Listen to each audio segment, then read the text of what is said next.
조금 전에 속보가 떴습니다. 뭐라고요? 안철수 의원이 혁신위원장을 본인이 맡겠다고 해가지고 내정이 됐었잖아요. 네.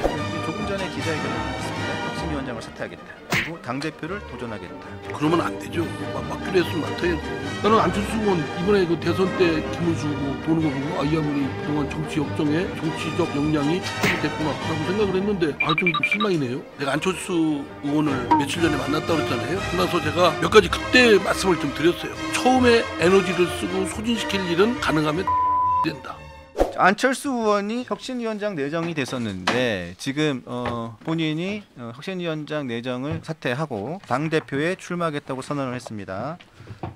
그 내용에 대해서 이상민 의원과 함께 이야기를 나눠보도록 하겠습니다. 자, 지금 조금 전에 속보가 떴습니다. 뭐라고요? 안철수 의원이 지금 조금 전에 공개적으로 기자회견을 했습니다. 예. 기자회견을 해가지고 자 원래 그 혁신위원장을 본인이 맡겠다고 해가지고 내정이 됐었잖아요. 네. 그런데 조금 전에 기자회견을 했습니다. 혁신위원장을 사퇴하겠다.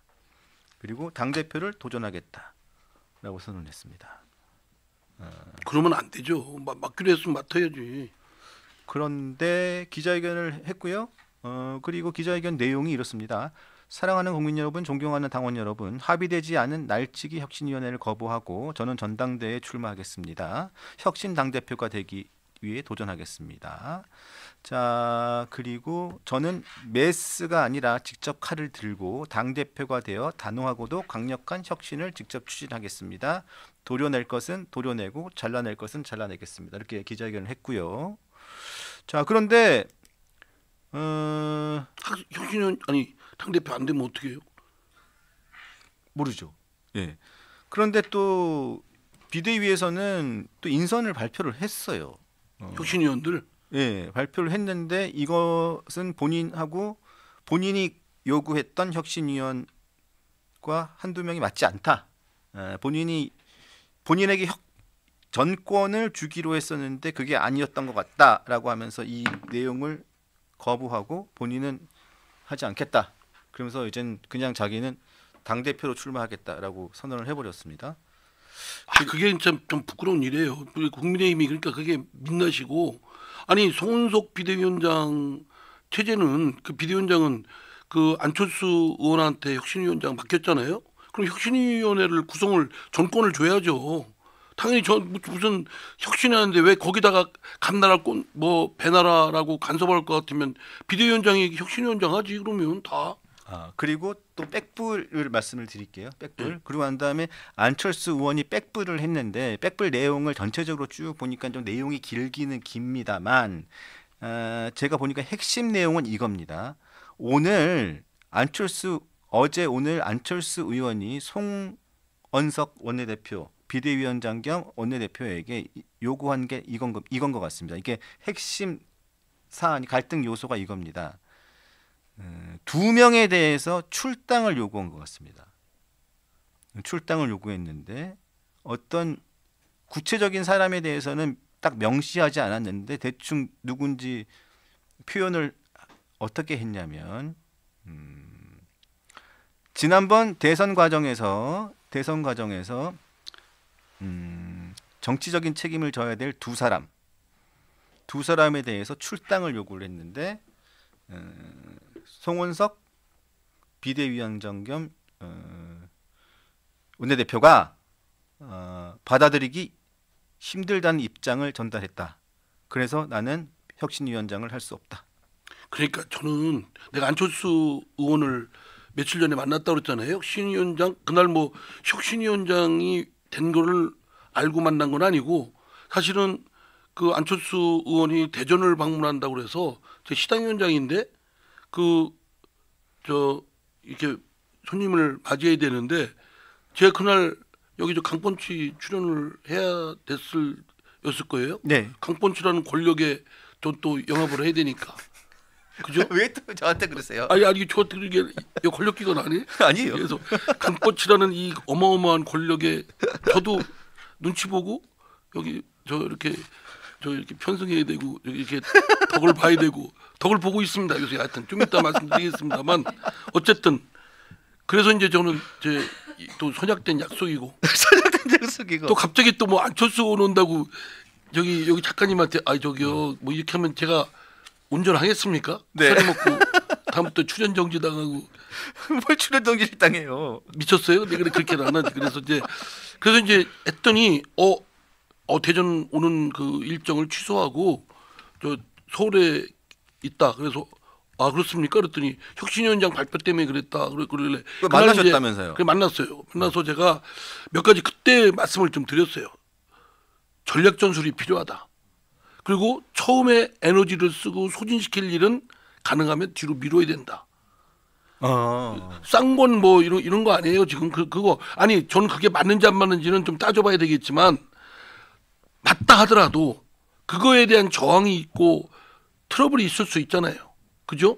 그게 엄연히 현상이었고 또 그렇게 밀고 나가는 지금 국민의힘의 주류 세력들이 상당 부수가 거기에 가담을 또 했을 테고 그러면 거기에 매달려서 그거 하다 보면 딴 거 정작 좀 더 쉽게 할 수 있고 좀 더 가시적인 걸 낼 수 있는 것을 못하고 그거 하다가 그냥 용두섬입격으로 끝날버릴 가능성이 많아요. 더구나 이게 2개월밖에 안 되는 기간입니다. 네. 8월 전당대회 끝나면 새로운 지도체제가 들어서는데 그때 혁신위원장이 얼마나 뭐 힘 발휘하겠습니까? 불과 한 1개월 15일, 45일 정도? 그러니까 주어진 시간 내에 답안지를 쓰려면 시간과 지면을 딱 생각해서 또 자기 기억력을 생각해서 역량을 생각해서 딱 써오고 전략 전술을 생각했어야 돼요. 지금 느닷없이 초장에 지금 혁신위원도 자기 마음대로 인선을 못하는 상황 속에서 그것도 구성이 안 된 마당에서 지금 그 비대위원장한테 그렇게 하면 비대위원장이 그쪽 소위 쌍권이든 뭐 주류들하고 이렇게 백그라운드가 그쪽에 있는 분인데 그걸 모르는 것도 아니고 그런데 그분한테 그거 시비 걸면 그분이 좋아요 그렇게 하시죠 하겠어요? 그럼 괜히 지금 그러면 뒤죽박죽 만들어 버리는 거 아니에요? 근데 혁신위원은 제가 지금 다시 그 기사를 봤더니 혁신위원은 안철수 의원이 원하는 위원들로 합의를 봐가지고 대부분 인선을 하고 한 사람만 추후에 하는 걸로 해가지고 발표를 했고, 한 사람은 안철수 의원이 원하는 사람으로 한 사람을 비워둔 상태. 이렇게 돼 있는 상태인데 그럼 뭐 가장 결정적인 거는 맨 처음에 먼저 해야 될 혁신위의 안건으로 두 사람에 대한 출당 조치였단. 그거는 제가 볼 때는 서투른 거예요. 그러니까 뜻은 알겠어요. 그리고 그럴 필요성도 있다고 생각하는 저기도 있을 거예요. 안철수 의원은 그렇게 생각했을지 모르는데 그거를 순탄하게 가서 금방 가시적인 성과를 낼 수 있는 성격이 아니잖아요. 그 송은석 비대위원장은 그쪽하고 같은 말하자면 그 쌍권인지 그분들하고 같은 어떤 행적이 비슷한 분들인데 영남권 국민의힘의 주류들 제가 말하면 아주 그냥 거기에 코어 중에 코어인 분들 있는데 그 송은석 비대위원장이 좋아요 그렇게 합시죠 하겠냐고요. 그러면 괜히 하니 안 하니 가지고 시간 보내고 정력 낭비하고 하는 거 아닙니까? 그리고 그건 혼자 얘기할 일이 아니라 혁신위원회를 열어가지고 의견을 모아야죠. 여러 가지 공감대도 구축하고 명분도 축적하고 뭐 이렇게 하면서 전략 전술을 좀 어려운 말 써서 전략 전술인데 꾀를 부려서 그렇게 해야 되는 거 아닙니까? 그건 정치력이고.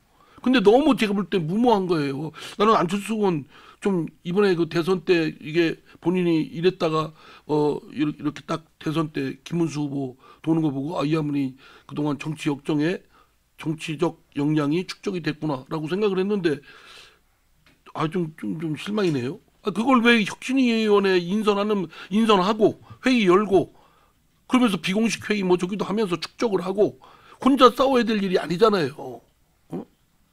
그런 거를 이렇게 뭐 물러나라 출당하라 그러고 첫 안건을 그렇게 하면 그 혁신위원들은 내용도 보세요. 백서 만든다고 안 그랬습니까? 네. 백서에 거기에 평가가 들어갈 텐데 평가에 들어가는 부분 아니에요. 소위 말해서 권영세, 누구죠? 권성동. 네. 두 분을 뭐 쌍권이라고 그러는데 그냥 두 실명을 바뀔게요. 권영세, 권성동. 네. 두 분이 뭐 주도했다 그러면은 그거에 대한 평가는 어떤지 그분들 얘기도 들어보고 소명도 들어보고 얘기해야 되는 거 아닙니까? 그리고 절차적 정의라는 게 상대에 대해서 징계를 하더라도 상대의 소명을 들어봐야 돼요. 왜 그랬는지. 그래가지고 이렇게 양손으로 균형을 잡으면서 적정한 비례의 원칙에 따라서 그 처분을 내려야지. 그래야 상대도 꼼짝 못할 거 아니에요. 근데 느닷없이 첫 안건으로 혁신이 뭐 해가지고 이 안건으로 한다 그러면 위원장이 혁신위원회를 독단적으로 운영하는 것밖에 안 되죠. 그럼 그것 또한 명분도 약하고 그리고 실제로 안 되잖아요 지금. 제가 볼 때는 좀 별로 이렇게 지혜롭지가 않았던 것 같아요. 그게 참 좀 프로들이 있어야 되고 그 정도 했으면 프로티도 내야죠. 좀 능란한 모습을 좀 보이고 고 삼고 막 이렇게 요리도 하고 할 줄 알아야지. 답답하네요 진짜. 그래서 혁신위원회를 통해서 어떠한 좀 혁신안이 좀 나오고 그런 다음에 그 안을 바탕으로 해서 전당대회에서 좀 새로운 좀 리더십이 좀 나오기를 좀 기대했던 분들이 많을 텐데. 그렇죠. 저도 그래서 주문도 했고 제가 제일 저기한 거는 그럴 때마다 시간이 지금 뭐 몇 년 하는 것도 아니고 딱 2개월도 안 되는 40여일밖에 안 되는 기간이고 실제 할 수 있는 기간은 뭐 준비하고 어쩌고 하다 보면 한 달 남짓밖에 안 되니까 그 기간 내에 농밀하게 할 수 있는 것만 딱 해라. 그리고 그 다음은 그 다음 사람들이 또 맡아서 하는 거니까 그런 것을 명분을 꼼짝없게끔 기정사실화하고 그다음에 불가역적인 것들을 만들어가는 게 제일 중요한 거지. 그러려면 명분과 공감대를 형성을 해야 될 거 아니에요. 그게 쉬운 일이 아니잖아요. 지금 국민의힘이 뭐 지금 온전한 것도 아니고 여러 갈래가 있고 뭐 이해관계 다르고 또 고착화돼 있고 뜯어고칠 게 한두 가지가 아니고 그러면은 사실 싹 허물고 재건축할 것 같으면 그렇게 하죠. 그러나 그럴 시간이 없잖아요 지금요. 그러면 뭐 설계도라도 만들던지 아니면 그 사람들 인부 또 어느 파트를 맡을 사람들만이라도 인선을 딱 하는 걸로 제대로 하든지.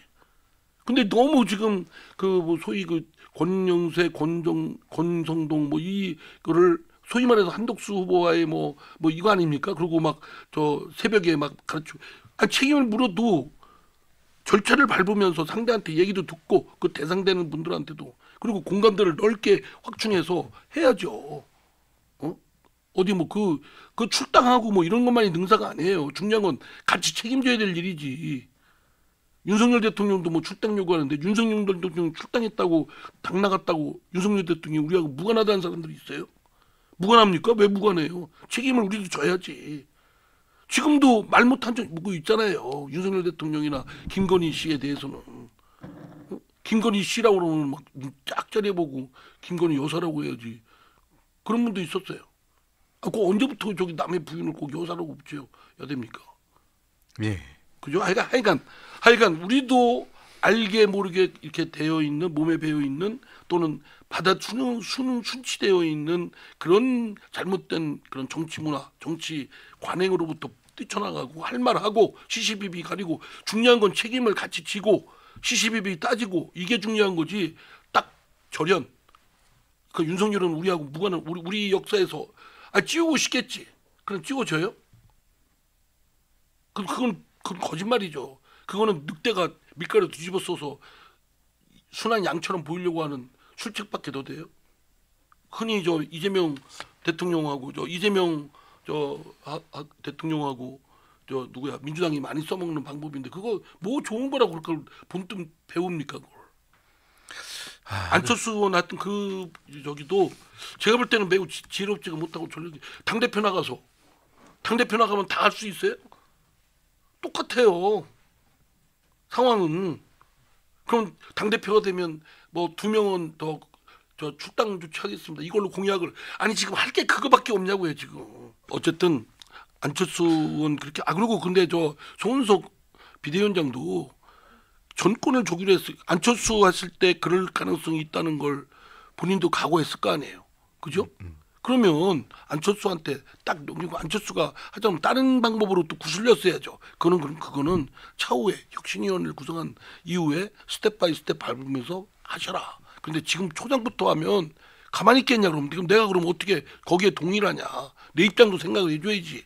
이렇게 하면서 해야 되는데 정치력이 둘 다 없는 거예요 지금요. 그죠? 네. 아니 뭔가를 되는 쪽으로 되도록 성사되는 쪽으로 에너지를 모으고 힘을 모아야지. 그래 기껏 한다는 게 깨는 걸로 그건 누구든지 할 수 있죠. 네. 아이고 저 혁신위원장 하세요. 제가 뭐 자원하는 거라면 내가 하고 싶어요. 딱 1개월 한 달만이라도 확 그냥 하세요. 각 번째 비대위를 구성해야 돼. 거기 혁신위원장 한번 하여튼 이 국민의힘 진짜 정말 여기저기서 얻어맞고 있는데 물론 처지가 그렇고 뭐 하여튼 어렵고 원죄도 있고 잘못한 것도 있고 대선도 패배하고 또 내부에도 복잡하고 하니까 쉽지 않은 거지만 그러나 이 헤쳐나가고 바른 모습을 보여주지 못하면 여기 기세회생 할 수가 없어요. 근데 지금 우리 좀 정면으로 맞서서 이렇게 딱 우리 국민의힘을 바라보면 딱 보이잖아요. 제일 결정적인 흠이 저기고 마치 안철수 의원도 소위 권영세, 권성동한테만 책임을 딱 지우고 하면 잘한 걸로 박수 받겠다 생각하지 마세요.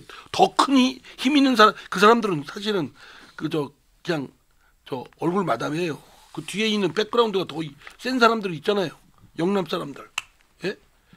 국민의힘의 주류들 그 사람들을 쳐야지. 찔려면 정면으로 싸우려면 그건 건들지 않고 에이 요거 해가지고 그거는 좀 제가 볼 때는 좀 조금 속보이는 것이고 그건 별로 적절하지도 않고 지혜롭지도 않고 아무것도 할 수도 없는 그런 것이다.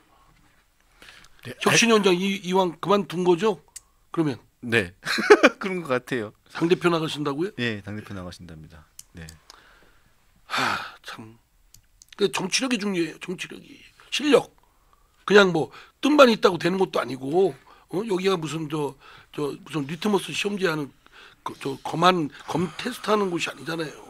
예, 세력을 모아서 국민의힘을 업그레이드 시켜 나가는 그런 거를 해서 국민들로부터 기대와 신뢰를 주어주는 것이 지금 당장 해야 될 일인데 지금 그냥 급급하게 전국도 주도 못 하잖아요.